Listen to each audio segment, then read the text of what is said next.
Charge of జిఎస్టీలో కొన్ని special points మనము consider చేస్తామండి. అదేమంటే ఎప్పుడు చూస్తాం మనం, there is no restriction on composition supplier to produce goods from interstate suppliers.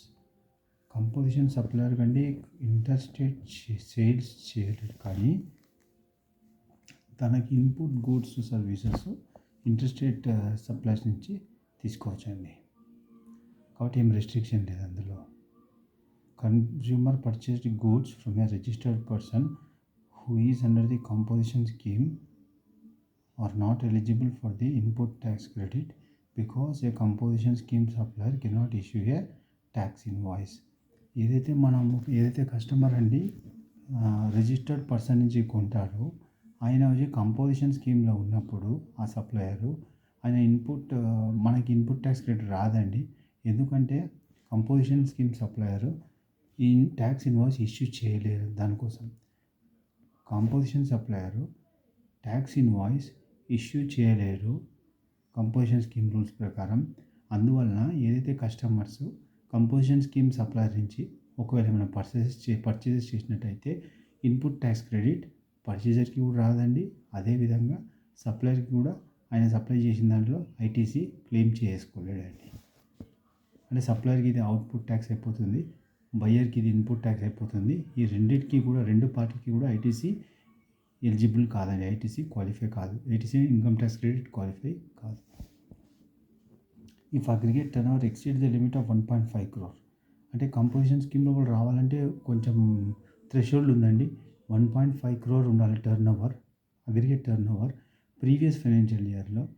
కానీ దీంట్లో ఒక కండిషన్ ఏంటంటే అన్ని స్టేట్స్కి 1.5 crore. కొన్ని స్పెషల్ కేటగిరీ స్టేట్స్ ఉన్నాయండి. అరౌండ్ 8 స్టేట్స్ ఉన్నాయి స్పెషల్ కేటగిరీ స్టేట్స్. అవి ఏంటంటే అరుణాచల్ ప్రదేశ్, మిజోరాం, త్రిపుర, నాగాల్యాండ్, మణిపూర్, ఈ విధంగా ఇంకా కొన్ని 3 స్టేట్స్ ఉన్నాయండి. అరుణాచల్ ప్రదేశ్, మిజోరాం, ఉత్తరాఖండ్, నాగాల్యాండ్, మణిపూర్, సిక్కిం, మేఘాలయ, త్రిపుర. ఈ 8 స్టేట్స్కి మాత్రం థ్రెషోల్డ్ లిమిట్ 75 lakhs అండి.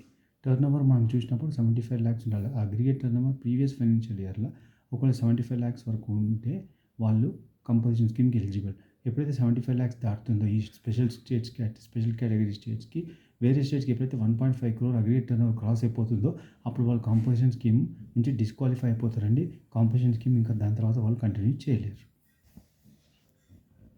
ఐటీసీ ఎప్పుడైతే అంటే ఏ రోజైతే వాళ్ళ టర్న్ ఓవర్ ఇంక్రీజ్ అయిపోయిందో ఆ రోజు నుంచే వాళ్ళు కంపోజిషన్ స్కీమ్ నుంచి బయటపడిపోతారండి. అయితే వితిన్ 7 days లోపల వాళ్ళు డిపార్ట్మెంట్కి ఇంటిమేట్ చేయాలి. ట్యాక్స్ డిపార్ట్మెంట్కి వాళ్ళు వితిన్ ప్రిస్క్రైబ్డ్ ఫామ్లో ట్యాక్స్ డిపార్ట్మెంట్కి వాళ్ళు వితిన్ 7 days లోపల అకరెన్స్ని ఇంటిమేట్ చేయాలి. ITC and goods available in stock and capital goods available on the date of withdrawal can be claimed provided person shall furnish details within 30 days from the date of occurrence of the event on the common portal. ITC on goods available in stock and capital goods ITC అయితే goods మీద capital goods మీద available ఉందో on the date of withdrawal can be claimed. అది మాత్రం claim చేసుకోవచ్చు అండి. Provided ఎప్పుడు claim చేసుకోవచ్చు, కండిషన్ ఏంటంటే ఫర్నిష్ చేయాలి.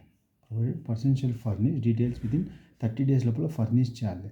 ఏదైతే ఈవెంట్ అక్కర్ అయిందో అప్పటి నుంచి వితిన్ ఆ డేట్ ఆఫ్ అకరెన్స్ నుంచి వితిన్ 30 days లోపల పోర్టల్లో